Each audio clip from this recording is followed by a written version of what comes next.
Explosion de joie sur le muret Porsche au moment où Kevin Estre franchit la ligne. Le Français de la numéro 6 décroche la pole dans les toutes dernières secondes de la session. Dans cette phase qualificative, Ferrari est très attendue. L'équipe italienne tenante du titre et auteur du meilleur chrono l'année dernière espère doubler la mise. Premier tour lancé, la 50 et la 51 se placent aux deux premières positions. La Cadillac numéro 3 de Sébastien Bourdet signe la pole provisoire. Au même moment, Dries Vanthoor sort la BMW de la piste et provoque un drapeau rouge. Il offre l'espoir au clan Cadillac. La numéro 3 rentre définitivement dans son garage. Le pilote sartois retrouve son équipe et reste réaliste avant la fin de la séance. C'est pas fini les gars, il reste 7 minutes 40. En effet, rien n'est encore joué. Dans son dernier tour qualif, l'autre Cadillac, la numéro 2, prend la tête, offrant à la marque américaine un doublé. Mais tout cela, c'était sans compter sur la Porsche numéro 6 et son pilote français Kevin Estre qui signe sa première pole position en hypercar au Mans.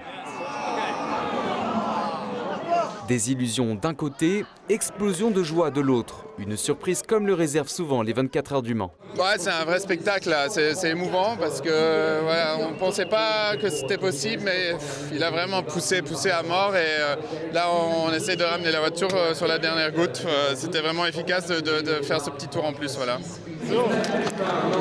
Une prouesse saluée par le fondateur de Penske, Kevin Estre, meilleur temps sur tous les secteurs du circuit pour réaliser cette performance. C'était la folie, c'était un super tour, je suis bien parti. Après j'ai vu qu'il y avait une LMP2 devant moi, que j'allais la rattraper à un moment ou un autre. J'ai prié pour que ce soit dans une ligne droite. J'ai pu juste la doubler avant Indianapolis, mais je suis rentré à l'intérieur, donc c'était un peu chaud, sachant que c'était le tour qui allait bien. Donc voilà, et ensuite j'ai fait les virages Porsche, je pense que j'ai mis 4-5 km/h de plus que tous mes tours ce week-end, donc c'est passé, la voiture était fantastique, donc merci au team de m'avoir donné cette opportunité-là et je suis content d'avoir fait le job. La joie a donc été de courte durée pour le Sartois Sébastien Bourdet, qui a décidé de ne pas repartir après le drapeau rouge. Pour lui, il avait fait le meilleur tour possible. Avec les conditions, c'était difficile de savoir quel allait être le scénario. Bon, maintenant, on se retrouve 3e à 2 dixièmes, il n'y a pas à rougir. C'était un tour très solide.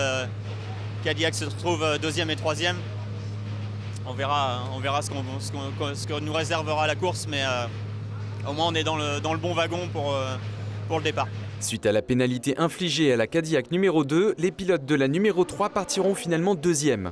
Pour la première fois, Toyota ne s'est pas mêlé à la fête. La numéro 7 et la numéro 8 se placent en dehors du top 8 hypercar. La 92e édition nous promet une bataille acharnée.